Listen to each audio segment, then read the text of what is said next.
రావటము, మేము మాకు గ్యాప్ రావటం ఇవన్నీ జరిగిపోయినాయి.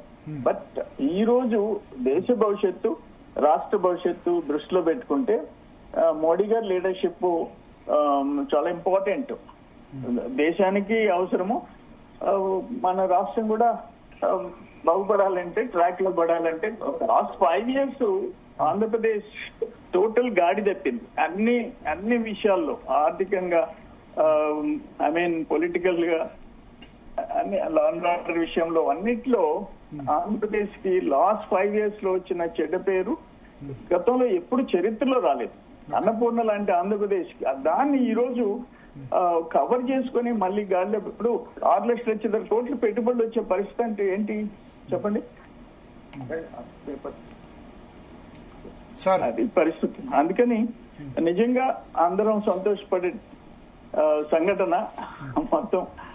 వచ్చే ఎన్నికలు లోకేష్ నేతృత్వంలోనే జరుగుతాయా? తెలుగుదేశం వచ్చే ఎన్నికలు లోకేష్ నేతృత్వంలోనే వెళ్తుందా?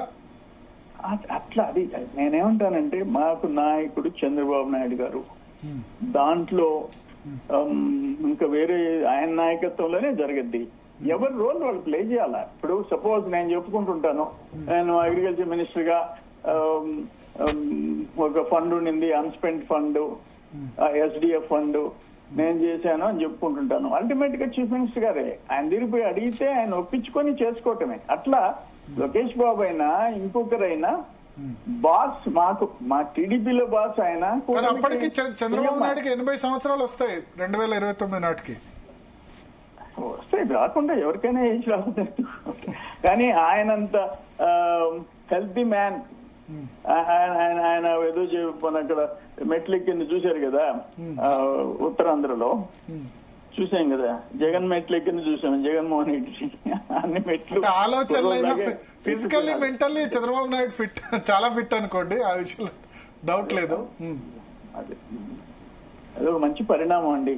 ఏదేమైనా మేమందరం సంతోషపడిన సంఘటన వాజ్పేయి గారు, లోకేష్ బాబుని, వాళ్ళ ఫ్యామిలీని కూర్చోబెట్టుకోవటం, అది నిజంగా అందరు. ఇప్పుడు మనం వాళ్ళ బీజేపీ స్టేట్స్ ఉన్నాయి, కానీ ఇటువంటి పరిణామం మనం ఎప్పుడు చూడలే. బీజేపీ ముఖ్యమంత్రులు, బీజేపీ ఫ్యామిలీస్ ఉన్నాయి. బట్ స్టిల్ లోకేష్ బాబు ఎందుకునో ఆయన ఆ రోజు డాష్ మీద కూడా లోకేష్ బాబుని పిలిచి ఏమీ నువ్వు ఎన్నిసార్లు అడిగినా రాలేదని చెప్పి అంటాం అనేది ఓన్ చేసుకున్నాడు. ఒక మాటలో చెప్పాలంటే ఆయన ఓన్ చేసుకున్నాడు, లోకేష్ బాబుని ఇష్టపడ్డాడు. మరి మంచి పరిణామం. ఈ టర్మ్ లో డిప్యూటీ సీఎం అవుతారా లోకేష్? చాలా స్పెక్యులేషన్స్ వస్తున్నాయి. మానాడులో పార్టీ చీఫ్ గా పెట్టొచ్చు, ఇట్లా రకరకాల స్పెక్యులేషన్స్ వస్తున్నాయి. పార్టీ పరంగా గానీ ప్రభుత్వ పరంగా గానీ ఏమైనా బాధ్యతలు, ఇంకా అడిషనల్ బాధ్యతలు అప్పగించొచ్చా? అంటే అట్టు కాదు నేను అనేది. డిప్యూటీ సీఎం అయినా కాకపోయినా ఆయన బాధ్యత అయింది. ఎందుకంటే పార్టీ 5 సంవత్సరాల్లో పార్టీ క్యాడర్ కష్టాలు నష్టాలు అన్ని చూసినవాడు లోకేష్ బాబు గారితో కూడా కలిసి.